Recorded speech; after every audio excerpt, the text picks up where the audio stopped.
Tematsko je naslednji sklop uveljavljanja univerze v slovenski družbi. Prosim, kar prvega referenta, dr. Aleša Gabriča, da spregovori o temi Univerza in slovenska matica. Najlepša hvala za besedo. Torej, kot smo že uvodoma slišali, je bila Slovenska matica kot najstarejše slovensko znanstveno in kulturno društvo tista ustanova, ki je nekako po svojem delovanju že pred vojno budila pričakovanja, da bi razvijala slovenske kasnejše poklicne znanstvene ustanove. Med vojno je bila Slovenska matica, v kateri se je to pričakovalo na začetku razpuščenja, torej s sklepom 16. septembra 1914. Njen do takratni predsednik Fran Ilešič je odstopil in na to 3 leta matica, tako kot ostala slovenska društva, ni delovala.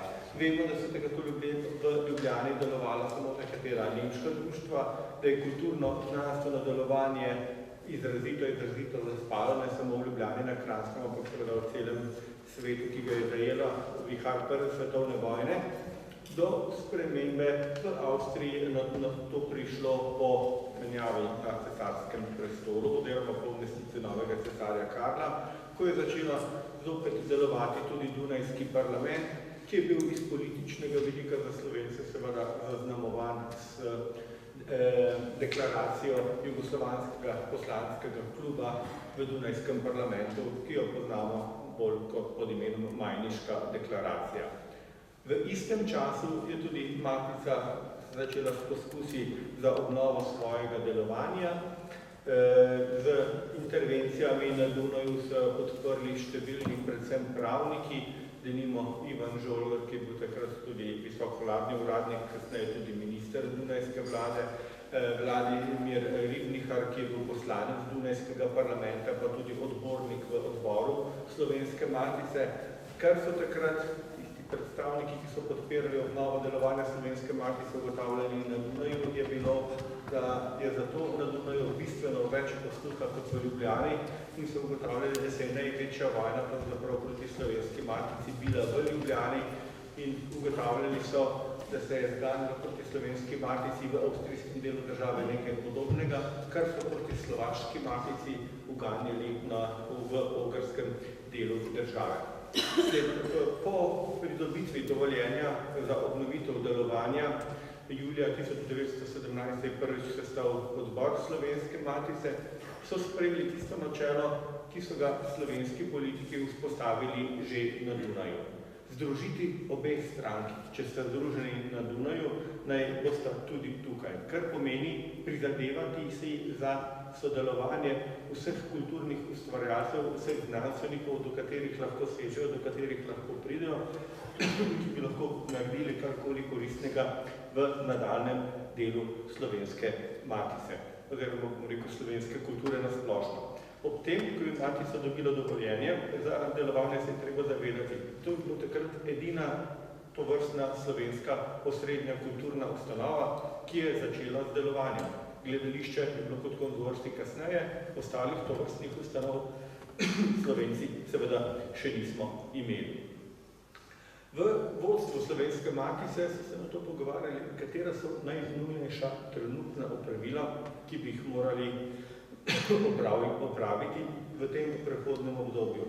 Pravzaprav so pogovori potekali že v pričakovanju te vojne enkrat mora biti konec in da bo prišlo do neke radikalne spremembe v Evropi, na katero se je treba dobro pripraviti in dovzeti, bom rekel, že načrte, postaviti načrte, kako s kulturno-znanstvenim razvojem slovenstva po vojni. Ivan Prijatelj, ki je bil takrat še na Dunaju, je menil v enem zapisu, da bi se morala preobratiti v akademijo, ki bi imela primerno trajno državno subvencijo, torej jo je še videl v vlogi neke osrednje, bom rekel, znanstvene ustanove, na odboru matice so isto. Predvsem, tako kot Pavel Grošelj, ki je omenil, da je matica do zdaj pred vojno izpolnjevala več nalog. Eno je izdaja leposlovja, druga je izdaja poljudne literature in tretja je izdaja in pa ljudne znanosti in tretje izdajo prave znanosti, je rekel, da smo pravzaprav najbolj izpolnjevali tisto prvo nalogo, leposlovje, ki pa mogoče v novih razmerah ne bo več tako aktualno, zaradi tega, ker se je število slovenskih založb v desetletjih pred vojno že obnovilo, povečalo, kar pa Slovencem primanjkuje, poleg poljudne znanosti, je izrazito založba, ki bi se usmerila v izdaje čiste znanosti, kar pomeni, rabimo slovenski znanstveniki založbo, ki bo pritegovala Slovence v Ljubljano in sodelovanju z Ljubljano. Marca so delovanje Matice novo oblikovali tako, da so jo v odboru v odseku znanstvenem razdelili na 4 pododseke, ki kar že nekako tudi spominja na oblikovanje oziroma razdelitev akademije. Saj so razdelili tudi po podobnih vedah, kot deluje Akademija znanosti in umetnosti, oziroma predvsem ta njen znanstveni del. Najbolj, bom rekel, tehtno ali pa obsežen načrt pa je, kot sem že v uvodnih besedah simpoziju poudaril, februarja 1918 v ljubljanskem zvonu objavil Anton Loboda, torej, kot sem rekel, ta psevdonim je uporabil tudi Anton Melik, kasnejši tako rektor univerze kot predsednik Slovenske matice. Pomislil je na Slovensko matico kot na edino ustanovo, ki deluje in pravi, Slovenska matica mora prevzeti trenutno nase vse tiste naloge, ki bi jih v drugačnih razmerah pričakovali od univerze in akademije, in dokler teh ne dobimo, je poslanstvo Slovenske matice, da to nalogo upravi. Na to v svojem zadnjem odstavku je še zabeležil tisto, kar je navedeno tudi za mano. Če matica ne uvidi te naloge, ki stopa sedaj prednjo, bo zaostala za časom, neumevajoča in neumevana, ne organ novega življenja, temveč samo spomenik stare dobe, narod pa si bo moral mimo nje graditi nove institucije, ki jih rabi za svoje življenje. Torej, ena od teh njenih posrednih nalog ne bi bilo, da stopi v kontakt s univerzitetnimi predavatelji slovenskega rodu, da začnejo sodelovati čim bolj z Ljubljano in po možnosti, ko bo prišlo do kraha in do konca vojne, pomagajo v Ljubljani ustanavljati tiste nove ustanove, ki jih naj bi pred prvo svetovno vojno nadomeščala matica, ki so jo nekdaj tudi ljubkovalno imenovali naša mala akademija. Nekako se spremeni situacija in pomen matice, ko je ustanovljena vseučiliška komisija, o katerem delu smo že slišali v prejšnjem referatu. Tista dela, ki se jih prej pričakovali od Slovenske matice, v pripravah neposredno na ustanovitev univerze, je seveda nase prevzela vseučiliška komisija in od jeseni 1918, kot je bilo že opisano, vodila priprave na ustanovitev univerze, kar je na to trajalo dobra 3/4 leta. To pa seveda ne pomeni, da bi na to matica odstopila, oziroma da se ne bi za problem več zanimala, ampak ga je na svojih sejah burno spremljala in kjer je bilo le možno v njem sodelovala in pomagala. Zanimiva so tudi nekatere ugotovitve njenih vodilnih članov.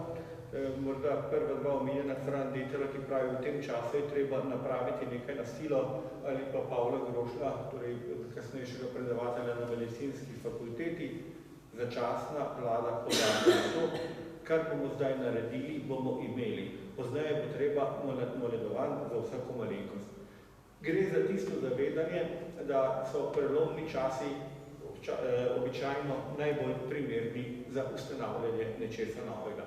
Izkoristite je treba ta trenutek tukaj in zdaj, kajti zamuditi vlak pomeni nekaj odpeljalo mimo, v mirnodobskih razmerah potežje načenjati, odpirati nekatera vprašanja na novo. Mislim, da je univerza ravno en od teh primerov, kjer je bil izkoriščen pravi trenutek v tistih razmerah turbulentnih po koncu vojne, da smo do njene ustanovitve tudi prišli. Opredeljevala se je seveda tudi matica do vseh tistih odprtih vprašanj, ki so bila. Eno od teh je bilo razmerje tehnike in univerze v klasičnem pomenu besede, ko ste se pač na začetku leta pojavili predloga za in univerzo in tehniško visoko šolo, so na odboru Matice jasno vzeli stališče, vse skupaj naj bo združeno pod eno streho, pod eno univerzo, zaradi tega pač, ker Ljubljana dejansko takrat ni imela pogojev za dve visokošolske ustanovi in se je bilo treba še za to eno zelo truditi in prepirati, kot smo že slišali, na relaciji z univerzo, z Beogradom in beograjsko vlado. Kje pa je Matica povsem konkretno v tem obdobju sodelovala z univerzo? Prvi primer je, kot vemo, vsaka univerza potrebuje eno močno univerzitetno knjižnico. Univerza v Ljubljani je začela s svojimi skromnimi začetki, v skromnih pogojih, kot smo tudi prej slišali, se najprej ni vedelo, v kateri stavbi bo. In knjižnica kot eden temeljev je bil seveda nekaj, kar je univerza nujno potrebovala. Na tem posnetku vidimo dopis prvega dekana filozofske fakultete Rajka Nachtigala, ki prosi Slovensko Matico, da ji da na razpolago oziroma odda ustanovljajoči se univerzi svojo knjižnico, zaradi tega, ker je v njej zbrani toliko znanstvene literature, ki je pravzaprav drugje po Ljubljani ali Sloveniji ni bilo. Kako obsežen je bil ta knjižni dar, moram reči, da po verih nisem uspel ugotoviti. Če pa samo primerjam nekatere podatke.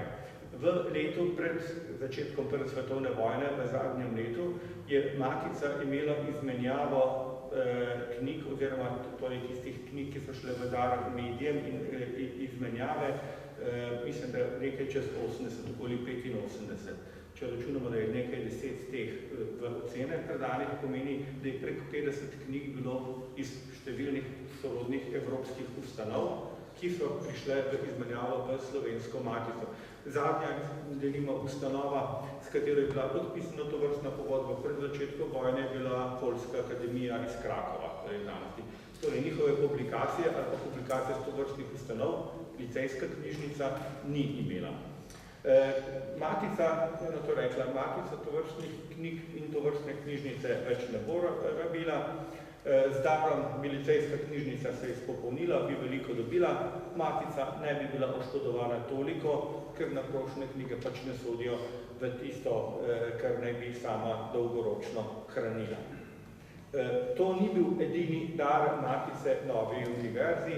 Leto kasneje pride še ena prošnja za podaritev rokopisov Slovenske Matice. Šlo je tisto, kar so posamezni slovenski kulturni ustvarjalci Matici prepustili v obdobju pred Prvo svetovno vojno.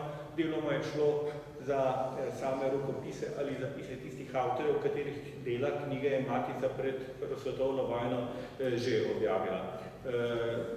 Pri obeh primerih, in pri prvi in pri drugi prošnji, zanimivo mogoče to pri prošnjah, da se že vnaprej zahvaljujejo za ugodno rešitev, ker lahko iz tega slutimo, da je bilo že naprej dogovorjeno, da bojo vse te zaloge na to prešle pod licejsko knjižnico oziroma pod univerzitetne knjižnice. Denimo v tej prošnji za podaritev rokopisov so zabeležke tudi za točno katere številke posrednih slovenskih časopisov so licejske knjižnice manjkale, Slovenca, slovenskega naroda pa jih je Matica imela in na to podarila licejski knjižnici. No, seveda, v drugem primeru, je bila skoraj ista oseba zadolžena pri Slovenski Matici za predajo knjig in na nas v univerzitetni knjižnici, oziroma tako licejski knjižnici za prevzem, to je bil Janko Šlebinger.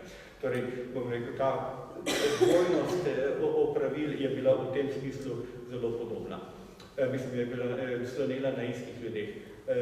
Ni bil edini knjižni dar, ki ga je Matica takrat dala ljubljanski Novi univerzi, ampak še eni, ki je nastajala v istem letu, ki ravno tako v letu obhaja 100-letnico, to je Prva slovaška univerza v Bratislavi, ki je prav tako ustanovljena v letu 1919 in kot sem že omenil, ki je tako Slovaška Matica kot Slovaška univerza pravzaprav imata s Slovenci še najbolj skupnega v vsem tem svojem razvoju.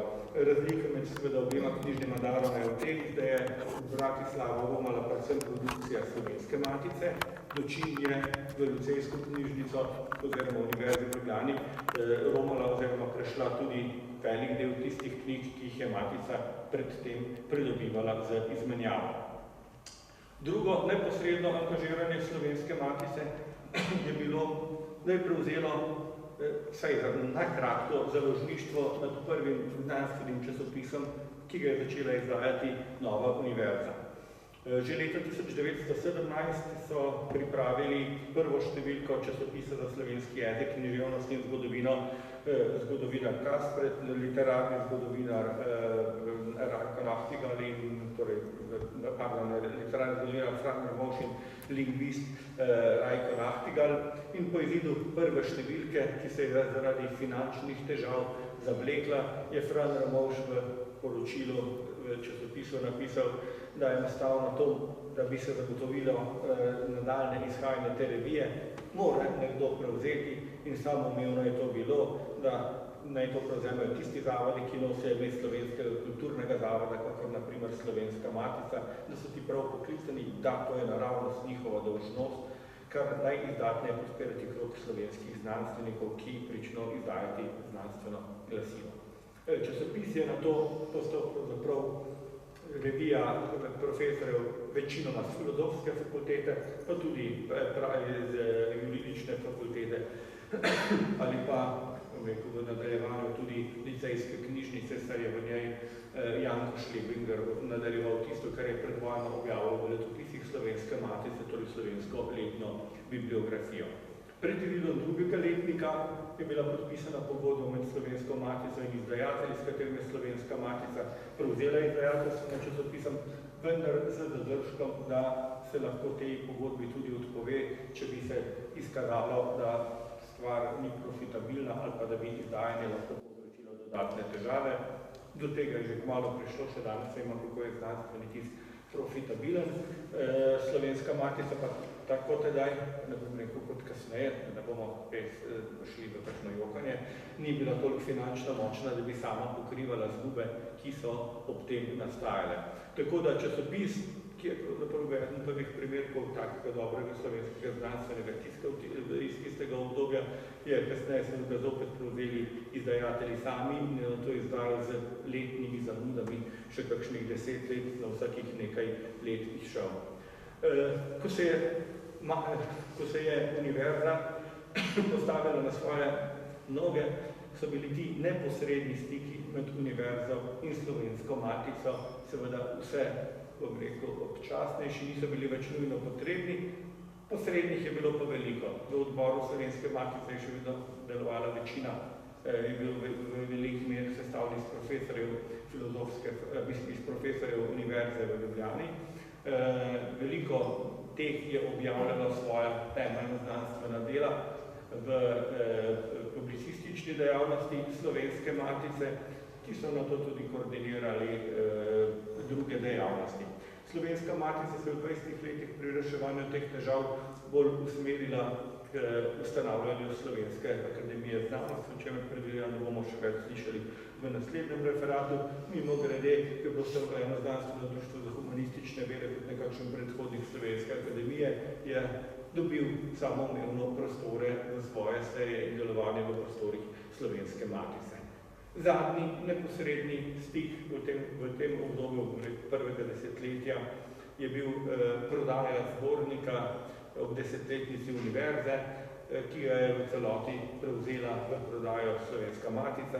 Univerza sama je ugotovila, da zato nima prodajne mreže, da je zbornik je tako drag, da glede na to, da ga je poklanila pravzaprav vsem sorodnim ustanovam po univerzi oziroma po svetu, po Evropi in svetu, s katerimi je sodelovala, tako da je šlo večinoma za te gratis izvoda ali pa izmenjavo z univerzami.